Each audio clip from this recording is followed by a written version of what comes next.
Oh,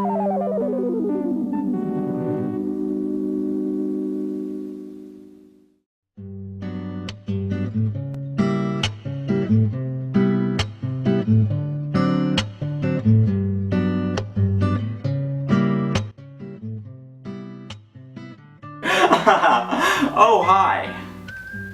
I'm TV personality Nicholas Clark, and for the next 10 minutes, let me take you on a journey. We have a very special guest joining us tonight, Ian McNally, Professor of Folklore at Clark University. Good evening. And a fine evening to you too, Nick. As far as I understand, the piece of film you're providing us with tonight is a never-before-seen lost ending to the critically acclaimed novel, Their Eyes Were Watching God. You're correct in that, Nick, and devilishly handsome, I may add. Oh, how droll! Anyhow, this film is an adaptation of the lost chapter in which Jane E. Crawford, an independence fighter and Eatonville resident, must come to terms with the death of her husband Tea Cake while fighting her inner demons. Wow, truly captivating. Now tell me, Mr. McNally, how did this new ending come to light? Of course. Yes, well, late last year, one of Zora Neale Hurston's descendants passed away. The end of the Hurston line was one of the most unfortunate tragedies in literature history. On a note of serendipity, however, it was discovered that all of his possessions were willed to Clark University.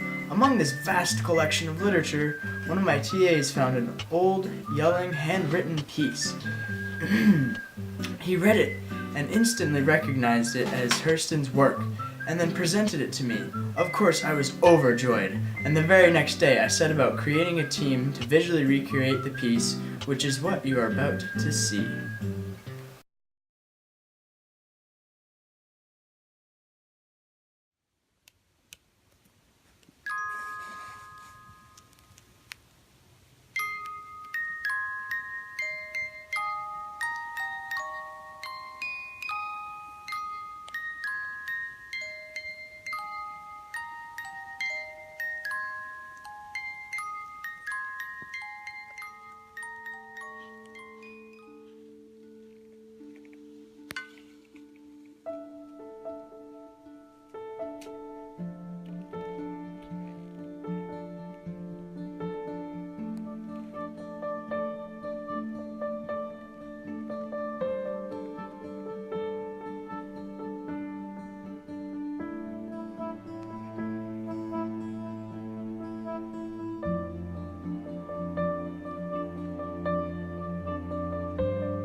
Good morning, Jenny. How was your first night back here? I brought you some breakfast, some rice pudding. Eat on up. You've had a rough week. Thank you, Phoebe. That's mighty kind of you, but I'm not feeling too well. I don't think I could keep this rice pudding down. Like I said, Jenny, you've had a rough week. I think you should eat. Oh, Phoebe, this water tastes like it's from the toilet bowl. Lord, I'll go get you some new water right away. I'm sorry you had to find out the water was bad the Jonah way.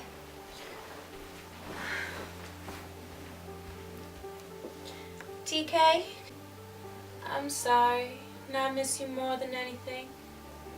I hope that you're back to yourself up there, and I hope to see you soon.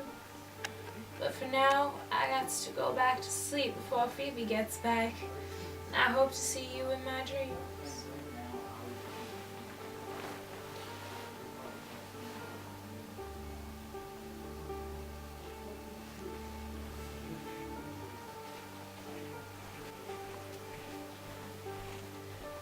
Good night, Jenny. Sleep well. I'll be back to check on you in a bit.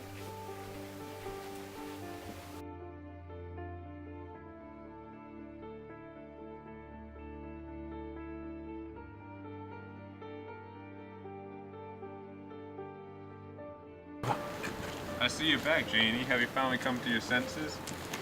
Nah, I'd rather get a firm kick from a mule than go back to your cruel smelling farm. Smells like manure roasting on a summer day. Well, you're back here, ain't you? Admit it, you need some man to survive. You may not love me, but you need me to take care of you. Once again, Ma, I don't need you. I don't need no man treating me the way you've been treating me. All I need in my life is God and a man who's gonna love me the way I deserve to be loved. I don't understand you, Janie. Let the hell with you. I'll find me a woman that appreciates what I do and will work for me and take care of me. Leave if you want. You do that, Logan.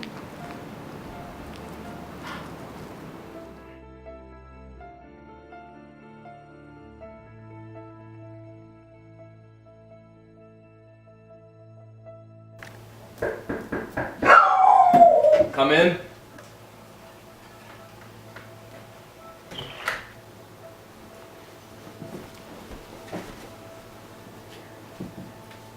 Hi, Jody. Janie, how you been?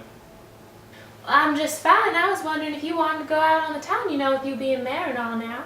I'm sorry, Janie. I already have set up dinner plans with other members of town hall. Oh, but darling, we haven't been out in almost a week now since you become mayor. Can't we just have one night together? Just me and you. Or I could go out with you and your friends tonight. I'm sorry, Janie, but with this new position comes new responsibilities. I just can't have some old woman dragging along at these kinds of things. I have to live up to my new expectations. But Jody, I'm your wife, and I've barely seen you at all lately. Janie, it's final. Let me get back to my work.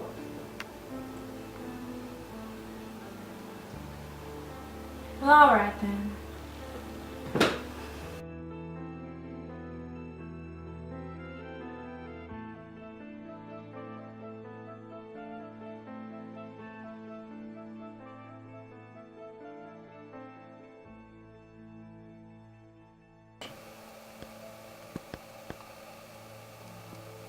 TK? You lied to me, Janie. You never went to get my medicine. I thought I loved you with all my heart, but I guess I had a change in my mind. I didn't lie to no one, T-Cake.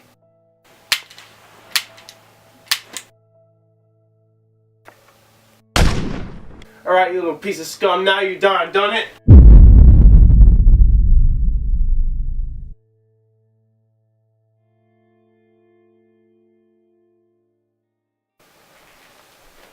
You look like death just about kissed you on the cheek there, Janie. You feeling all right? What, you ain't ever seen a moaning woman before, Phoebe? It wasn't my fault, Phoebe. He done did it to himself. He brought it on himself. He did, I'm telling you. You did what you had to do, Janie. You're safe now. I'm here with you. No.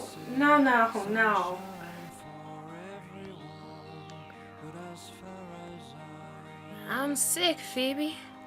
I'm real sick, and this baby inside of me is gonna be sick too.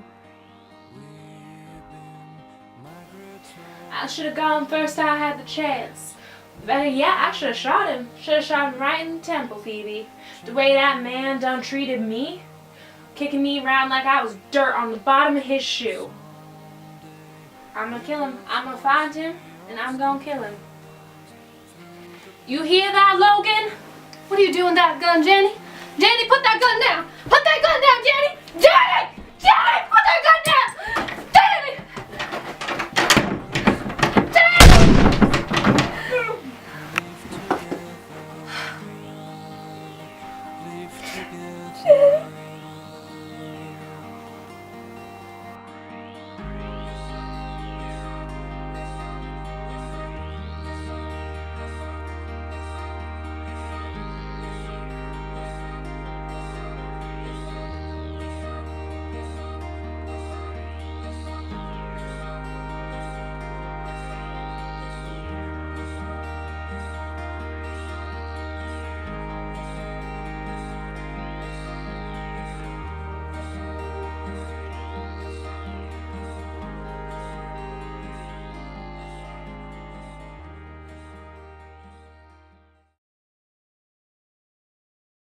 Now, can you tell me what your newfound ending brings to the table? and how this affects the already developed characters. Well, as all of you avid readers know, Their Eyes Were Watching God came to an end after Janie returns to Eatonville after Tea Cake's death. In the last few pages, Janie manages to find herself as an independent person and is able to accept the natural order of things, including her husband's death.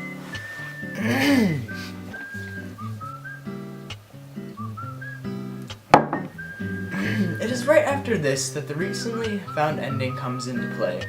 In the continuation, Janie is faced with a new demon, and although she has faced many difficulties in her past, this one is different. In that regard, Janie's current problem is based around herself and resides within her, which is quite different compared to her other problems, which were imposed and were about the outside world. Basically, the newfound ending completes Janie's development as a character and shows her inner moral strength. Some may call this ending quite controversial. What are your thoughts on this? And is this ending actually necessary? Well, by my reckoning, I would say so. As I see it, the end of Hurston's novel leaves us with a sense of open-endedness.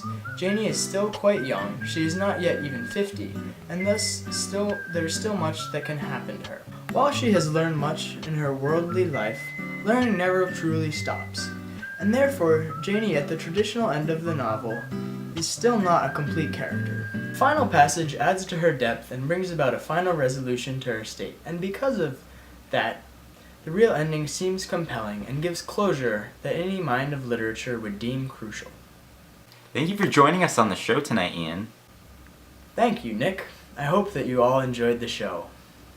Se queden calientes, mis amigos. Stay classy and read a book.